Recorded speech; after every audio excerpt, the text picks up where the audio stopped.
Hello and welcome to a new day of story about India. इतना कुछ हो गया है ना ग्लोबल स्टार्टअप इकोसिस्टम में कि मैं आपको बताने पे आऊँ तो मैं सारा कुछ नहीं कवर कर सकता एक वीडियो में, लेकिन फिर भी मैं इसको एक आसान भाषा में आपको ट्रांसलेट करने की कोशिश करूँगा।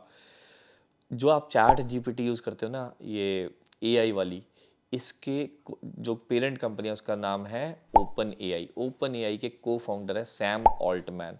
सैम ऑल्टमैन को उन्हीं की कंपनी ने, बोर्ड ऑफ डायरेक्टर्स ने अपनी सीईओ पोजीशन से हटा दिया था एकदम। और ये उनके लिए भी बहुत बड़ा सरप्राइज़ था और उन्होंने भी अपना रिएक्शन दिया था कि मुझे ये नहीं पता था, it came as a surprise, right. और ये हमने अपनी पिछली वीडियोस में भी कवर किया है। अगर आपने नहीं देखी तो आप हमारी वीडियोस देख सकते हैं, हम रोज़ एक वीडियो स्टार्टअप न्यूज़ की डाल रहे हैं।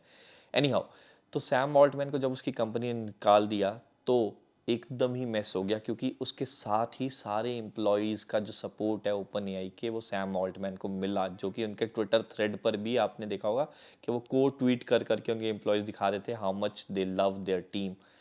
और इसके साथ ही जो माइक्रोसॉफ्ट के इस टाइम सीईओ है Satya Nadella, right, he had to step in. फिर उनके भी कुछ ट्वीट्स आए और उन्होंने, मुझे नहीं पता कैसे नेगोशिएशन करा, लेकिन मंडे मार्केट ओपन होने से पहले उन्होंने सब कुछ अपने एंड पे फिक्स कर दिया था। अब सैम ऑल्टमैन एक माइक्रोसॉफ्ट की एआई टीम को लीड करेंगे एज अ सीईओ। ये सत्य नडीला ने एक ट्वीट में कहा है। और अब बोर्ड के ऊपर प्रेशर है कि वो बोर्ड खुद क्विट कर दे, अपनी रेजिग्नेशन दे दे और उसकी जगह एक न्यू बोर्ड अपॉइंट हो। क्योंकि एम्प्लॉयज़ बोल रहे हैं हम ऐसे बोर्ड के साथ काम कर ही नहीं सकते जो हमारे मिशन विजन के साथ और टीम स्पिरिट के साथ मैच ना करे। सो ये कुछ हुआ है और ये सारे ट्विटर पे 2-3 दिन से चल रहा है। इसको आसान भाषा में आपके तक लेके आने का हमारा ये कोशिश है कि आपको ये समझ आए। चलो अब आपको सेकंड न्यूज़ बताता हूँ कि और क्या चल रहा है स्टार्टअप इकोसिस्टम में। पहली बात तो ये है यार, न्यूज़ नहीं है, मैंने लिया था आईफोन 15 प्रो और इसको लिए हुए ऑलमोस्ट 20 दिन हो गए हैं।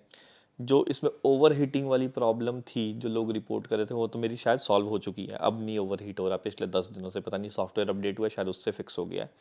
और ये जो ऑलवेज ऑन स्क्रीन है ना, ये जो आपको दिख रही होगी कि मैं लॉक कर भी दिया फिर भी आपको डिस्प्ले पे इस पर टाइम दिख रहा है, this is the best feature which I like. मैं फ़ोन रात को साइड में रख के सो भी जाता हूँ, तो मुझे कभी टाइम देखना होता है, मुझे फ़ोन ढूंढना नहीं पड़ता। I am liking this feature right ना। और फ़ोन लाइट बहुत ज़्यादा है, मतलब ये खाली अपनी ऐड में बोल रहे थे कि यार फ़ोन इतना ज़्यादा लाइट होगा, लेकिन ऑल ये बहुत ज़्यादा लाइट फ़ोन है। और overall I am loving this. Battery life ठीक है, मतलब आई वोंट से कि बहुत ही ट्रिमेंडस चेंज हो गया बैटरी लाइफ में, लेकिन ठीक है, काम चल रहा है मेरा।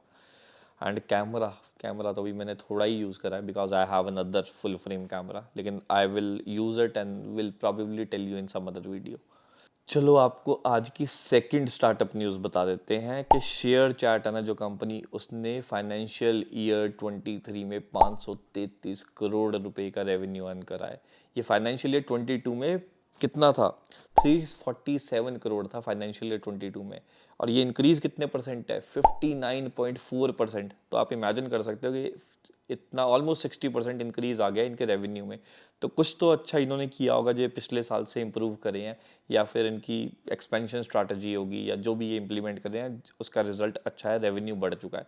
लॉस कितने बढ़े हैं ये अभी मैंने नहीं देखा है, लेकिन any how revenue has increased almost 60% for share chart.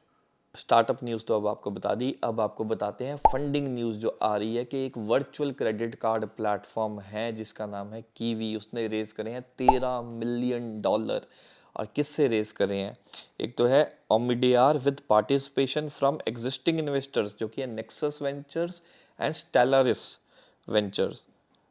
ये जो फंडिंग है ना, ये अपनी टेक्नोलॉजिकल एनहांसमेंट्स और further development of their virtual credit card platform, उसके लिए ये यूज़ करेंगे। सैम ऑल्टमैन ओपनएआई के को फाउंडर और सीईओ के कंपनी से निकालने पर ट्विटर पे इंटेंस डिबेट शुरू हो गई। Not consistently candid in communications, ये रीज़न सामने आने पर फेमस पर्सनैलिटीज़ ने ट्विटर पे अपने अपने तरीके से रिएक्ट किया। पेटीएम के को फाउंडर विजय शेखर ने अपने ट्विटर हैंडल पे अफसोस के साथ कहा, my whole Twitter is practically a feed of sadness of Sam's exit. The best part, print won't ever be able to offer such a diverse content. जब ऑल्टमैन ने ट्वीट किया, If I start going off, the OpenAI board should go after me for the full value of shares, तो इस पे भारत पे के founder Ashneer Grover ने support में आके कहा, dude fight on, the board has tried to go after my shares, got nothing, so they are now going after me and my family through criminal cases.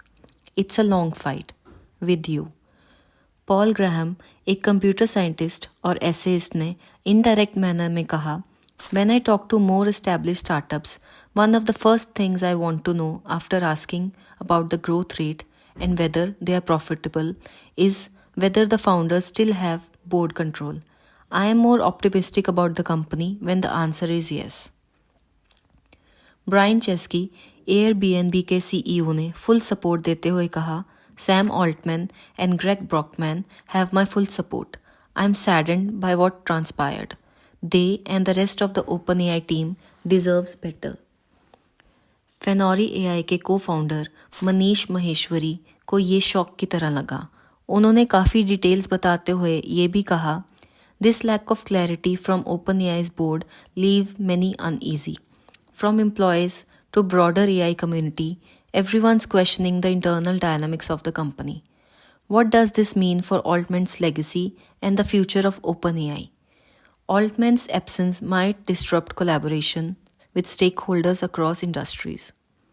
Overall, ये इंसिडेंट ने companies की हर important position को fragile situation में डाल दिया है. AI के इस बढ़ते ज़माने में आज के लीडर्स भी कल की न्यूज़ बन सकते हैं. लेट्स वॉच ओपन एआई का नेक्स्ट चैप्टर किस डायरेक्शन में जाता है.